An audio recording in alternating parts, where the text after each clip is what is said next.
जी आपके चरणों में कोटि कोटि प्रणाम। महाराज जी, एक काम क्या भला है? कोई इस पे विजय पाना चाहता है तो कैसे पाए? इसकी कोई कमजोर नस है क्या? हाँ, राम चिंतन। जहां राम तहां काम नहीं, जहां काम नहीं राम। अगर राम राम कहोगे राधा राधा राधा राधा राधा राधा राधा, तो ये नष्ट हो जाएगा। ये भगवान के सुमिरन से नष्ट होता है। काम को बल कहां से मिलता है? ध्याय तो विषयांत पुंसाम संगास्तेषु उपजायते, संगात संजायते कामः, संगात संजायते कामः।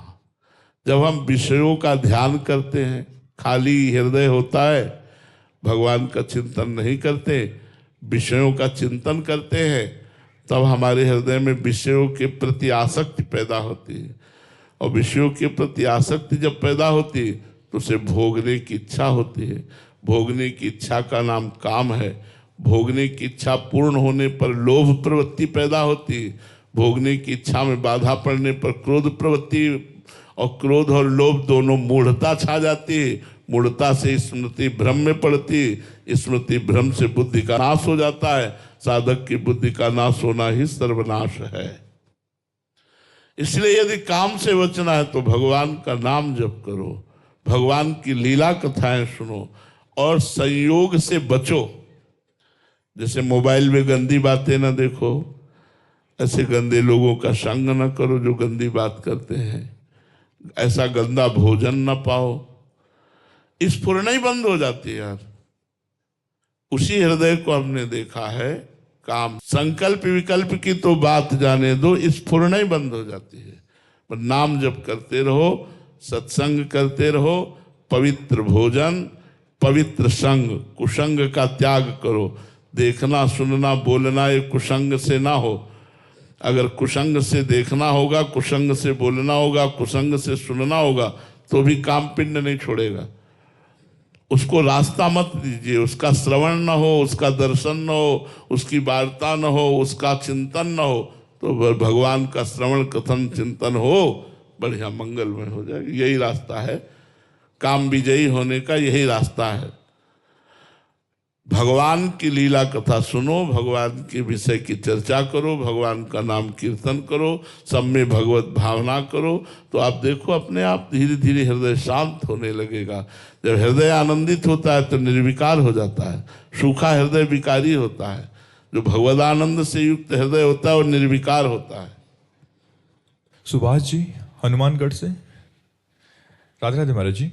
महाराज जी, क्या सच्ची भक्ति में त्याग अनिवार्य है? यदि हाँ तो क्या संसार का त्याग करना जरूरी है? मन का त्याग भी पर्याप्त है? अगर मन से त्याग हो गया तो सच्चा त्याग हो गया ना। मन प्रभु के चिंतन में लगा हुआ है, अन्य वस्तु व्यक्ति स्थान का चिंतन नहीं है, और हम बीच बाजार में बैठे हुए हैं तो आप त्यागी हो, गृहस्थ में हो तो भी आप त्यागी हो। सारा खेल तो मन का है ना।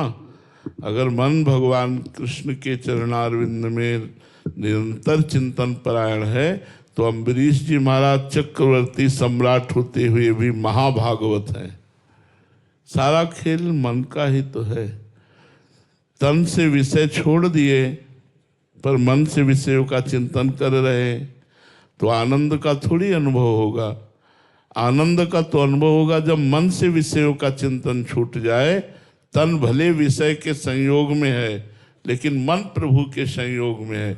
इसी स्थिति का तो नाम अध्यात्म है कि संसार के संपूर्ण व्यवहार कार्य करते हुए, अपने धर्म का निर्वाह करते हुए वो परमात्मा के चिंतन में तन्मय है। मन उसका प्रभु में लगा हुआ है।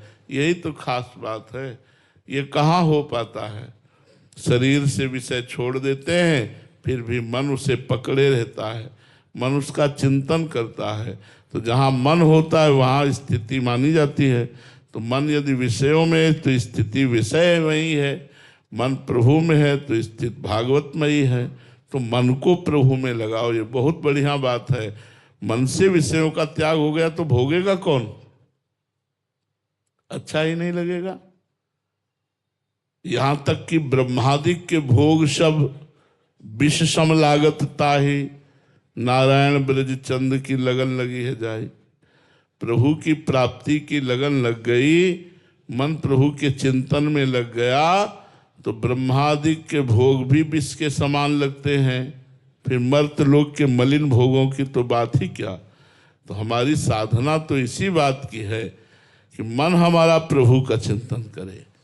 भगवत चिंतन करने वाला मन मोक्ष, विषय चिंतन करने वाला मन बंधा हुआ। बंध और मोक्ष का इतना ही अर्थ है कि मन भगवदाकार तो मोक्ष, मन विषयाकार तो बंधन युक्त।